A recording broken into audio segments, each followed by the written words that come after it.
Hey everybody, welcome back as we continue our walk through the Westminster Shorter Catechism. Last week we talked about the duty which God requires of man being obedience to his revealed will. This week we're on question 40, which asks, what did God at first reveal to man for the rule of his obedience? The rule which God at first revealed to man for his obedience was the moral law. And it says here the rule which God at first revealed. At first. This takes us back to the beginning, to Genesis, the beginning of creation. We see that the law was actually given to Adam there in that beginning time, which required perfect obedience, with the punishment of disobedience being death. Now we know that Adam doesn't keep the law, and as a result, we have the fall of mankind. You may even recall when we looked at question 15. It's almost 6 months ago now, so it's quite a while, but we talked about how in that time or in what appeared to be a small disobedient act of eating the forbidden fruit was in fact breaking all 10 of the 10 commandments. The 10 commandments are being a summary of the moral law, but we see there that something so small was actually quite large. Um, like I said, the Ten Commandments, so the Ten Commandments are a summary of the law. The moral law is the standard of right and wrong. It applies to all people, and it's been here for all time. It's permanent. It's unchanging.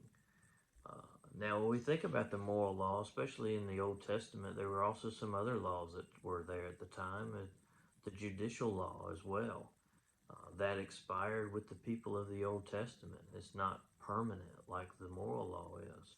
We also had the ceremonial law, which dealt with the sacrificial system, the clean and the unclean. This law also ceased with the coming of Christ.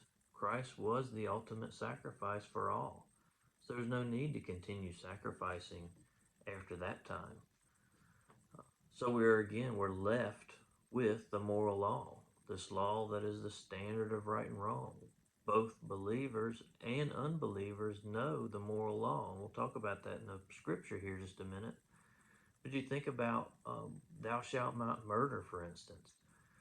We don't have to be Christians. People around us all know that murdering is wrong. I think it's also important for us to point out, though, that just because, even if you're an unbeliever, uh, and you do not appear to murder, does not make you righteous in God's eyes because of this obedience. Believers are saved by faith, not by works, as we talked about in previous weeks. So this law has continued through time. We saw it written in Exodus on tablets and given to the Israelites. We see it spoken during Jesus' time on earth, even written and spoken about after his death.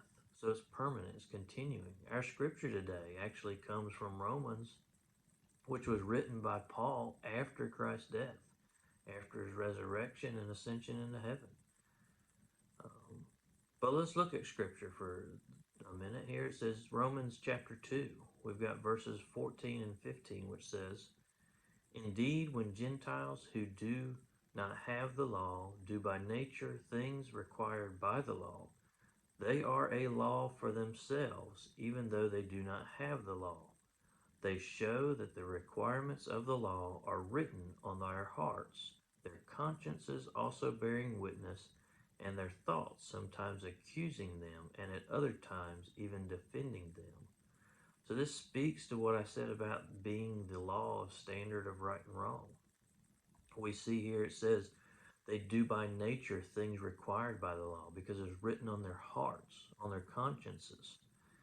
Um, Now, this doesn't mean just because it's written on our conscience that we should be relying on our conscience for a perfect moral guide, because as you probably know, people's consciences are different from one person to the next.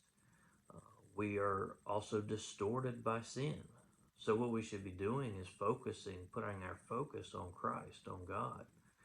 Um, seeking Him, letting Him guide us. Now, His guiding us may be speaking through our conscience as a guide. But if we're seeking Him, then we should be able to trust. We should not be relying on our conscience for ourselves, but relying on Christ to guide us.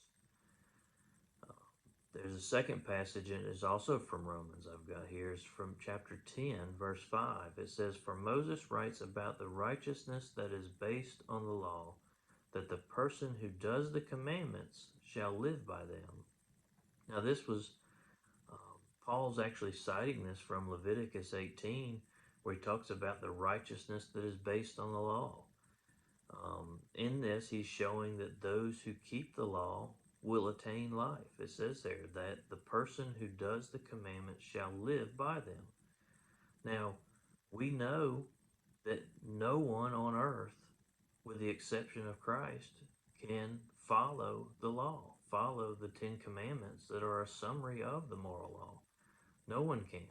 Christ is the only one who could do that, which takes us back to why we are not saved by works, but saved by faith. This faith that's freely given to us through faith in Jesus Christ.